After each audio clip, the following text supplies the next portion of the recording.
हर एक बच्चे का जन्म किसी ना किसी स्पेशलिटी के साथ होता है। उसके अंदर कोई ना कोई टैलेंट होता है और इसी को सर्च करना उस बच्चे का सबसे बड़ा टारगेट है और इसमें सपोर्ट करना उसके पेरेंट्स की सबसे बड़ी रिस्पॉन्सिबिलिटी है। और बचपन से मेरा इंटरेस्ट किसी चीज़ में हो ना हो, लेकिन मुझे ये बात तो पक्की थी कि ये पढ़ाई में बिल्कुल भी नहीं है। क्यों? क्योंकि शुरुआत से ही मैं पढ़ाई में बहुत ही ज़्यादा ढीला ढाला था। जब मैं स्कूल में था, like when I was in first class और सेकंड क्लास, तो उस टाइम पे मेरे जो टीचर्स थे वो हमेशा कंप्लेन करते थे मेरे पेरेंट्स से। और सबसे बड़ी चीज़ कि मैं बहुत ही ज़्यादा साइलेंट था और मैं कभी भी कुछ नहीं बोलता था। मैं उन स्टूडेंट्स में से था जो अपने होमवर्क को पूरा इसलिए नहीं करते क्योंकि वो उसको पूरा कर ही नहीं पाते, जिनको बहुत ज़्यादा प्रॉब्लम होती है। और जो अधिकतर अपने क्लास के होशियार बच्चे या फिर एटलीस्ट वो बच्चे जो एवरेज हैं, उनसे कॉपीज़ मांगने में, फिर होमवर्क करने और कॉपीज़ वापस करने में ही अपना टाइम निकाल देते हैं। तो जैसे जैसे मैं आगे बढ़ता हूँ, इट मीन्स फर्स्ट से लेके 6th क्लास तक, एज आई टोल्ड यू कि मैं एक स्कूल में था, फिर 7th 8th में एक डिफरेंट स्कूल, बंगाली स्कूल में था। तो हर जगह पे मेरा यही हाल था। हालांकि मैंने पढ़ाई में थोड़ा थोड़ा इम्प्रूव किया, पर आई थिंक एंड तक भी मैं एक एवरेज स्टूडेंट ही रहा। बट मेरे अंदर एक चीज़ यही थी जो कहीं ना कहीं जा नहीं रही थी, और वो चीज़ थी कि मैं मान चुका था कि मैं पढ़ाई के लिए नहीं बना हूँ। I am born for something else. मैं शायद एक होटल में शेफ बन जाऊं या फिर एक वेटर ही बन जाऊं या बर्तन ही धो लूं, लेकिन पढ़ाई या तो मेरे लिए नहीं बनी है या फिर मैं पढ़ाई के लिए नहीं बना हूं। और इसी को देखते हुए जब मेरा मानना यह है कि जब आप किसी चीज़ को बिलीव कर लेते हो तो वो चीज़ होने लग जाती है। और शायद मेरे साथ भी यही था कि मैं इस चीज़ को मान चुका था कि I am not made for studies. तो इसीलिए कहीं ना कहीं मेरा इंटरेस्ट लूज होते जा रहा था और एट दैट टाइम मैं बहुत ज़्यादा चैलेंजेस को फेस कर रहा था अपनी स्टडीज़ के अंदर।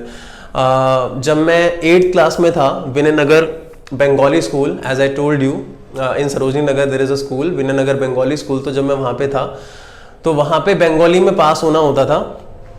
अगर बंगाली में पास नहीं हुए तो संस्कृत में ज़रूर पास होना होता था एज अ लैंग्वेज। 3 लैंग्वेज थी, इंग्लिश, बंगाली एंड संस्कृत।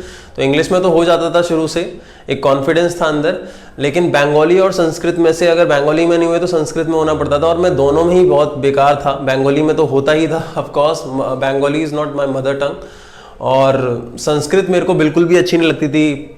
पता नहीं क्या पटंती पट क्या, ये मेरे को कुछ समझ ही नहीं आता था, पल्ले नहीं पड़ता था, मैं हमेशा फेल होता था। इसीलिए मैं 8th क्लास में फेल हो गया। और 8th क्लास में फेल होने के बाद मेरे भाई ने किसी तरीके से डोनेशंस दे के मेरा एडमिशन 9th क्लास में मैं वहाँ पे 8th क्लास में फेल हुआ। और उसके बाद मेरे भाई ने टैगोर सीनियर सेकेंडरी स्कूल जो मायापुरी में है, वहाँ पे डोनेशन दे के मेरा एडमिशन कराया। He managed everything. We were not very wealthy, we were from lower middle class, but उसने किसी तरीके से मैनेज किया। he was the only person who was earning after my father died। तो उसने करा। फिर मेरा वही हाल था उस वक्त 8th क्लास में भी। जब मैं फेल हो गया था उस टाइम पे मेरा भाई रिपोर्ट कार्ड लेके जब आ रहा था, तो मेरे भाई को मैं एक ही बात बोल रहा था, मुझे नहीं पढ़ना। और मैं शुरू से मतलब यही चाहता था कि मैं ना पढ़ूँ, बिल्कुल भी ना पढ़ूँ। और मेरा भाई मुझे बहुत पीटा करता था इस चीज़ को लेके, but now I thank him कि उसने मुझे पीटा, समझाया भी। तो उसने मुझे कहा कि पढ़ना तो बेटा तुझे पड़ेगा ही, ठीक है। और फिर मैंने पढ़ाई स्टार्ट की। 9th क्लास में भी मेरा सेम ही हाल था। 9th क्लास में भी मेरी, मतलब हर एक क्लास में मेरी कंपार्टमेंट्स आई हैं। 9th क्लास में भी मेरी कंपार्टमेंट आई, 10th क्लास में भी बोर्ड्स के अंदर मेरी कंपार्टमेंट आई साइंस में। फिर कंपार्टमेंट में पास हो गया। कंपार्टमेंट आने पे भी मैं यही बोल रहा था फैमिली में, मैं नहीं पढ़ना चाहता, मैं काम करूँगा ये वो, लेकिन किसी तरीके से मेरे भाई ने हमेशा फोर्स करके मेरे से पढ़ाई करवाई, ठीक है। और 11th क्लास के अंदर मैं आ गया किसी तरीके से। विद मैथ्स था, मेरे भाई ने दिलवाया था विद मैथ्स कॉमर्स, ठीक है। लेकिन 12th क्लास तक आते आते मैथ्स छूट गई थी। इवन 11th में भी मेरी कंपार्टमेंट आई थी BST के अंदर। तो इससे मैं इस बात पे कंक्लूजन पे पहुंच रहा था कि पढ़ाई मेरे लिए नहीं बनी, या तो मैं पढ़ाई के लिए नहीं बना। और ये बिलीव जो था वो स्ट्रांग होते जा रहा था।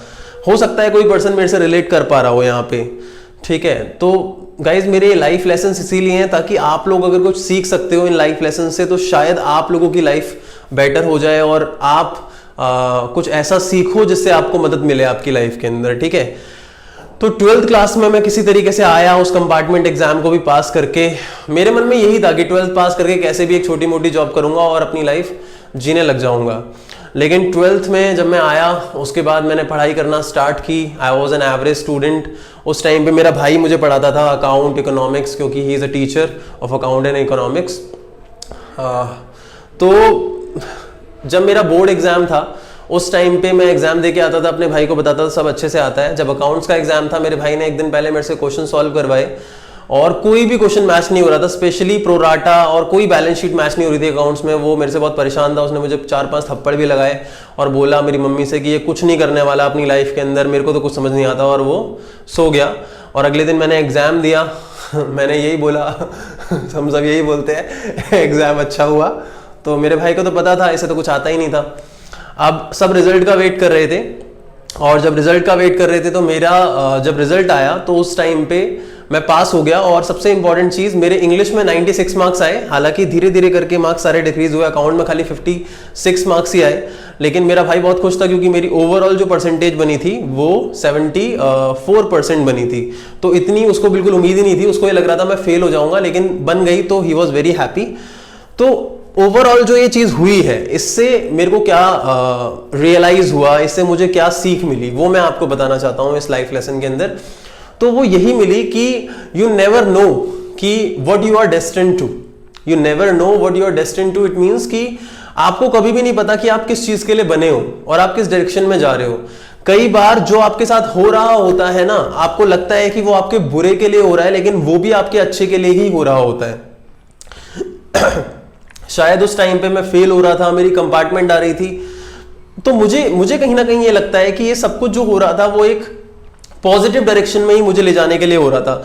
अगर मेरा भाई मुझे बार बार फोर्स कर रहा था पढ़ने के लिए, तो ये सब कुछ मुझे एक पॉजिटिव डायरेक्शन में ले जाने के लिए ही हो रहा था, क्योंकि मुझे इन फेलियर से कहीं ना कहीं एक सीख मिल रही थी। और वो सीख ये थी कि आपको अपनी लाइफ में आगे बढ़ने के लिए बस एक काम करना पड़ेगा, और वो ये है कि आपको हार नहीं माननी है।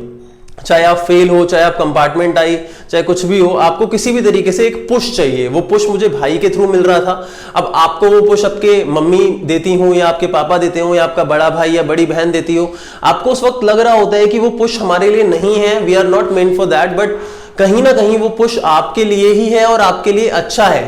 तो पढ़ाई, मेरी जो पढ़ाई थी, स्पेशली इंग्लिश में जो मेरा इंटरेस्ट था और इंग्लिश में जो भी मैंने किया, वो ही मेरे आज के वजूद के लिए रिस्पॉन्सिबल है। अगर मैं उस टाइम पे पढ़ाई छोड़ देता तो शायद मेरा इंग्लिश के साथ भी मेरा नाता टूट जाता, और जो भी मैं आज हूं, थोड़ा बहुत भी अगर आपके सामने आज खड़ा हूं, तो शायद मैं आज वो भी ना होता। तो मेरा मानना है कि पढ़ाई का एक रोल है मेरी लाइफ के अंदर। और इसी तरीके से अगर आपको लगता है कि मेरा सिंगिंग में इंटरेस्ट है, मेरा डांसिंग में इंटरेस्ट है, या मेरा किसी दूसरी चीज में इंटरेस्ट है, किसी स्पोर्ट्स में इंटरेस्ट है, तो ठीक है, आपका इंटरेस्ट है, लेकिन पढ़ाई का भी एक बेसिक रोल होता है हमारी लाइफ में, और वो रोल बहुत बड़ा रोल है। तो हमें कभी भी उसको भूलना नहीं चाहिए और अपनी लाइफ में इसी तरीके से आगे मूव करना चाहिए। और हमें जो पुश हमारे पेरेंट्स से या किसी से मिल रहा है, उसे हमेशा एक्सेप्ट करना चाहिए, और उनके विश्वास, उनका जो हमारे ऊपर विश्वास है, हमें उसे तोड़ना नहीं चाहिए। और उस अपने लिए नहीं तो कम से कम उन लोगों के लिए हमें मेहनत जरूर करनी चाहिए। तो I hope guys you have got something with this lesson, and what ever I am telling you, that is from the core of my heart, and I am telling you all the correct things. मैं नहीं चाहता कि मैं आपको किसी धोखे में रखूं, इसीलिए मैं सारी चीजें आपको बता रहा हूं एकदम सीधे सीधे, नो झूठ, नो बकवास, ठीक है। Thank you so much for watching this video once again.